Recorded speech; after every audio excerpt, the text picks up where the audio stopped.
ॐ धं धं धगिर ஓம் நம பரமரிஷிப்யோம் நம பரமரிஷிப்யாம். ஹரி ஓம். குரு பிரம்மா குரு விஷ்ணு குரு தேவோ மகேஸ்வர குரு சாட்சாத் பரம் பிரம்மம் தஸ்மை ஸ்ரீ குருமூர்த்தயே நிமைதம் ஸ்ரீ தட்சிணாமூர்த்தயே. ஓம் சிவாய நம. இன்று உலக வாழ்வியல் விளக்கங்கள் அந்த தொடர்ல இன்றைய உலக வாழ்வின் துன்பங்களுக்கான காரணங்கள், சில பொதுப்படையான விஷயங்களை நாம இன்னைக்கு விசாரம் பண்ணுவோம். அதுல முக்கியமான விஷயங்களா இருக்கிறது என்னன்னா, எந்த அடிப்படையில பார்க்கலாம்னா, காரணங்கள், மாயை, விடுதலை. இப்போ உங்ககிட்ட ஒரு நேர்மையான ஒரு கேள்வி கேட்கிறோம். இன்றைய உலகின் வாழ்க்கை எளிதா அல்லது கஷ்டமா? பெரும்பாலானோர் சொல்லப்படுறது என்னன்னா, வாழ்க்கை ரொம்ப கஷ்டமா இருக்கு, மனம் அமைதியாகவே இல்லை, எதுவும் நாம நினைக்கிற மாதிரி நடக்கவே இல்லை, எதுவும் சரியா போக மாட்டேங்குது. இந்த மாதிரியான பதில்கள் நமக்கு வரும். ஆனா வாழ்க்கை உண்மையில் கஷ்டமா அப்படின்னு கொஞ்சம் யோசனை பண்ணோம்னா, இந்த 2 விதமான கேள்விகள் நமக்கே ஒரு சந்தேகத்தை ஏற்படுத்தும்.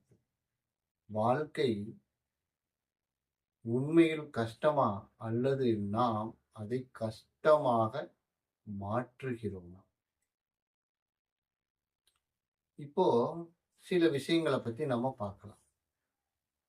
வெளிப்புற துன்பங்கள் அப்படின்னு நாம சில விஷயங்கள் யோசிக்கிறோம். இன்றைய உலகில் நாம் பார்க்கும் பிரச்சனைகள் என்ன? வேலை அழுத்தம், பணம் பற்றிய கவலை, உறவுகளில் சிக்கல்கள், ஆரோக்கிய பயம், சமூக அழுத்தம். இவையெல்லாம் உண்மையான பிரச்சனைகள் போல தோன்றுது. ஆனா ஒரு கேள்வி, இவை இல்லாதவர்கள் எல்லாம் அப்போ முழுமையா சந்தோஷமா இருக்கிறாங்களா? கண்டிப்பா இல்லை. அதனால் பிரச்சனைகள் என்பது வெளியில இல்லை. அப்போ உண்மையான காரணம் என்ன? இத ஆன்மீக பார்வையில இது எப்படி நம்ம விசாரம் பண்ணலாம், எப்படி சிந்திக்கலாம் அப்படின்னா, நிகழ்வுகள் துன்பம் தராது, அவற்றை மனம் எப்படி விளக்குகிறது என்பதுதான் துன்பத்துக்கான காரணமாக அமைகிறது. ஒரு எக்ஸாம்பிள் ஒன்று பார்க்கலாம். ஒரு சம்பவம். ஒருவர் ஒரு பெரிய பிரச்சனை என்று ஒரு விஷயத்தை பார்க்கிறார், மற்றொருவர் அதையே சாதாரணமா பார்க்கிறார். சம்பவம் ஒன்றுதான், ஆனால் மனம்தான் வேற. மனதின் செயல்பாடுகள் எந்த மாதிரி இருக்குது அப்படின்னா, அத குறிப்பிட்டு 3 இடங்கள்ல இந்த மனம் வாழுது. கடந்த காலம். இந்த கடந்த காலத்தை பத்தி யோசிக்கும் பொழுது மன வருத்தம், குற்ற உணர்வு, நினைவுகள். இது டிப்ரெஷனை தான் நமக்கு உருவாக்கும். அடுத்தது எதிர்காலம். எதிர்காலம் பற்றின பயம், அன்சர்டனிட்டி, ஆன்சைட்டி. இது அடுத்தபடியா நிகழ்காலம். உண்மை இங்கேதான் அமைதி இருக்கு. இங்க ஒரு முக்கியமான வரி நம்ம எப்பயுமே ஞாபகத்துக்குள்ள வச்சுக்கிற வேண்டியது என்னன்னா, past is equal to pain, future is equal to fear, present is equal to peace. இங்க துன்பத்தோட ஒரு முக்கியமான ஒரு வேர் அப்படின்னு நம்ம ஆழமா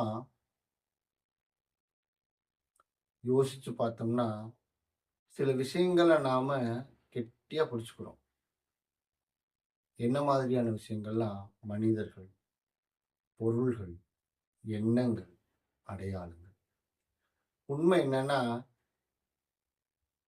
எதையும் பிடித்தால் துன்பம், எதையும் விடுவித்தால் அமைதி. ஒரு எக்ஸாம்பிள் பார்க்கலாம். ஒரு பொருள் இருந்தால் மகிழ்ச்சி, அது போனால் துன்பம். காரணம் பொருள் இல்லை, அந்த பொருளின் மேல் இருந்த பிடிப்பு, அதாவது பற்று, அதுதான் அதுக்கு காரணம்.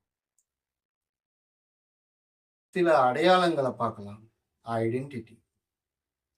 நாம் யார் என்று நினைக்கிறோம். நான் என் வேலை, நான் என் பணம், நான் என் உறவு. ஆனா இவையெல்லாம் உங்ககிட்ட நிரந்தரமா இருக்குதா? இல்லையே. அதெல்லாம் மாறிக்கிட்டே இருக்குது. அப்படியானா உண்மையில் நீங்க யாரு? இது ஒரு ஆன்மீக கேள்வி. நான் யார்? இதுக்கு ஒரு ஆன்மீகமான ஒரு தீர்வு நம்ம கண்டுபிடிக்கணும்னா, முதல்ல அவேர்னஸ், அதாவது விழிப்புணர்வு. ஒவ்வொரு விஷயத்திலையும் நம்மளுடைய கவனம் எப்படின்னா, மனதை அப்சர்வ் பண்ணணும்.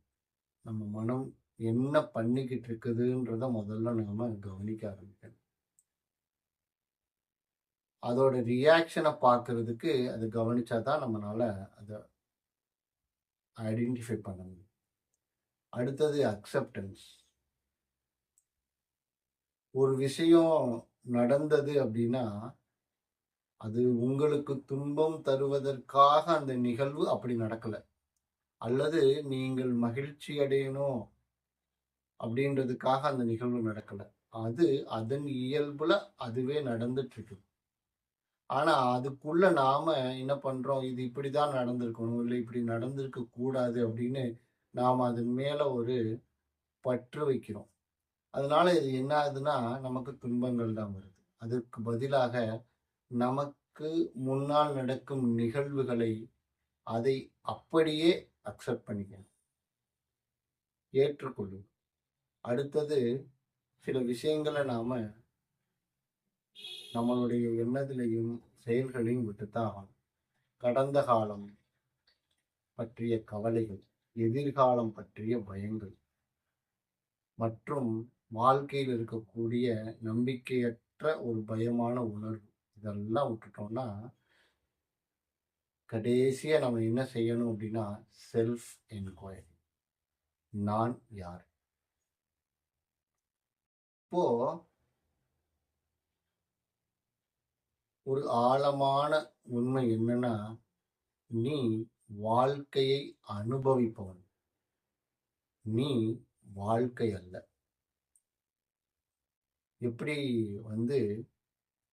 ஒரு நாடகத்தில் நடிக்கும் கதாபாத்திரம் தான் நீ, நீ அந்த நாடகம் கிடையாது. உலகம் பிரச்சனை கிடையாது, அதை பற்றி மனதில் இருக்கும் பிடிப்பு, அதாவது அதன் மேல் உள்ள பற்றுதான் பிரச்சனை. இந்த உலகத்தை மாற்ற வேண்டும் அப்படின்னு யோசிக்க கூடாது. நீ உலகத்தை மாற்ற வேணாம், உன் பார்வையை மாற்று, உன் துன்பம் அதுவாக மறையும். அமைதி கிடைக்க வேண்டியது இல்லை, அது ஏற்கனவே உனக்குள் இருக்கிறது. இது மேலோட்டமா பார்க்கும் பொழுது சாதாரண வார்த்தைகள் மாதிரி தான் தெரியும். இதை ஆழ்ந்து ஒவ்வொரு வார்த்தையும் கவனித்தோம்னா, நமக்குள் இருக்கும் துன்பம் என்கின்ற இருள் விலக ஆரம்பிக்கும். ஓம் சிவாய நமः. அன்பே சிவம், அன்பே சிவம், அன்புமயம் சிவலோகம், அன்பே